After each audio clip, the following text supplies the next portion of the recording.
You wake before dawn because the road will not wait for you. A lantern is still burning. You wake before dawn because the road will not wait for you. A lantern is still burning. Your straw sandals are beside the futon.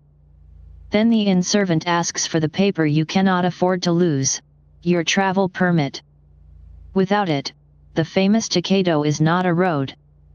It is a locked system of gates, prices, rivers, inns, rules, and other people's decisions. Today, you wake up as a traveler on the Tokaido Road in Edo-period Japan.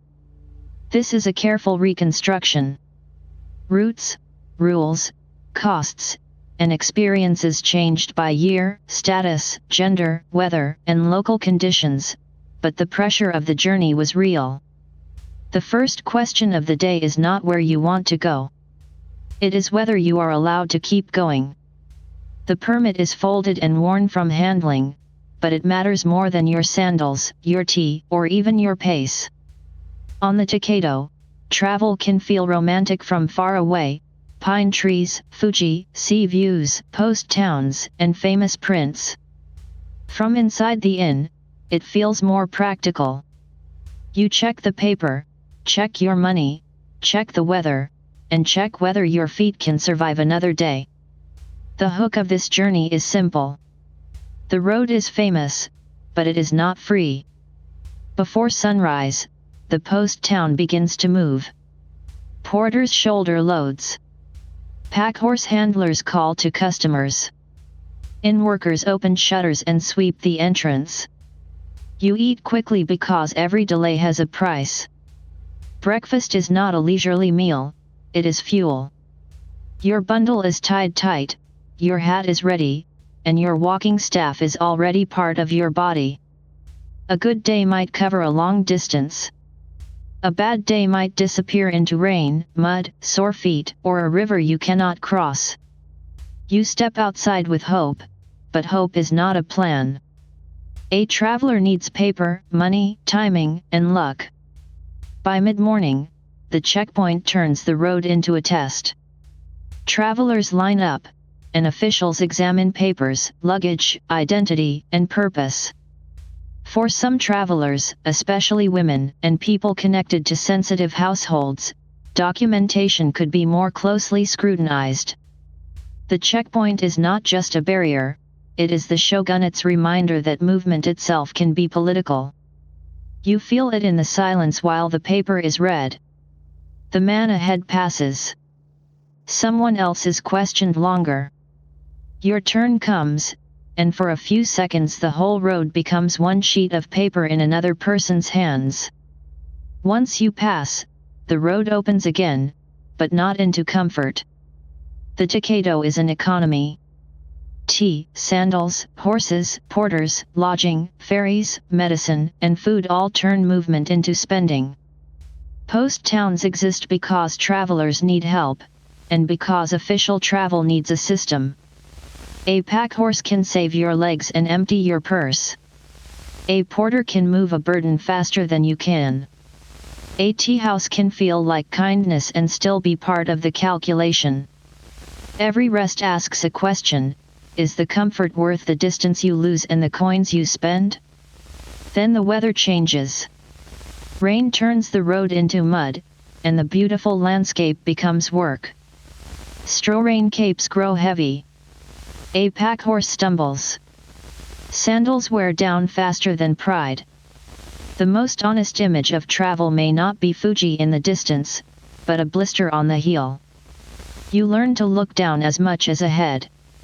Stones, puddles, slopes, and loose straps can decide how far the day goes. The road is not only geography. It is a negotiation between body and surface, between ambition and pain. The river is where the road can simply stop.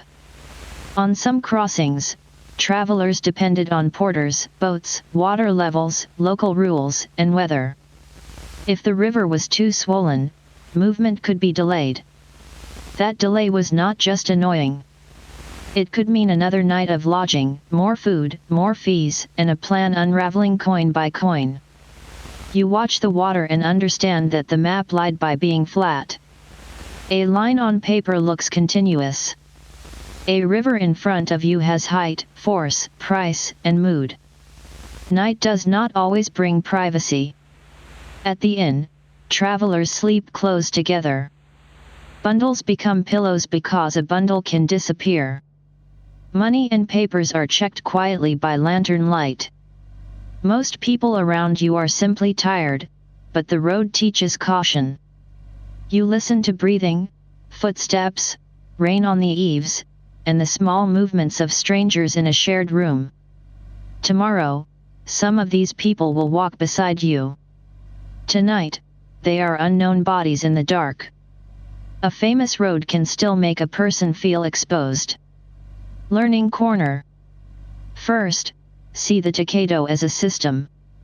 It linked Edo and Kyoto through a chain of post stations, services, inspections, and natural obstacles. The 53 stations were not just scenic names. They were places where people slept, changed horses, hired help, ate, waited, and learned news. The route carried officials, pilgrims, merchants, messengers, servants, entertainers, and ordinary travelers. It moved culture as well as bodies. But it also measured and managed movement. The road connected Japan, and the same road reminded travelers that connection had rules. Learning Corner. Now read the objects. Sandals mean distance, but also replacement. A hat and staff mean exposure to weather. A permit means permission. A money pouch means choices. A needle kit, towel, medicine, and rice ration mean small repairs to the body and day. The cost of travel was not one price. It was a sequence of tiny decisions: eat here or later, hire help or carry it, wait out rain or continue, pay for a better room or sleep crowded. Most journeys were made from many ordinary costs. Learning Corner. Finally, follow one day. Leave before sunrise. Meet rules at a gate. Rest at a tea house. Lose time at a river. Reach an inn before darkness.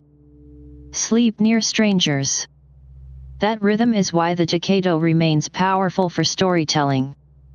It gives beauty, but it also gives structure. Every few hours, something can change the plan. By sunset, arrival feels earned.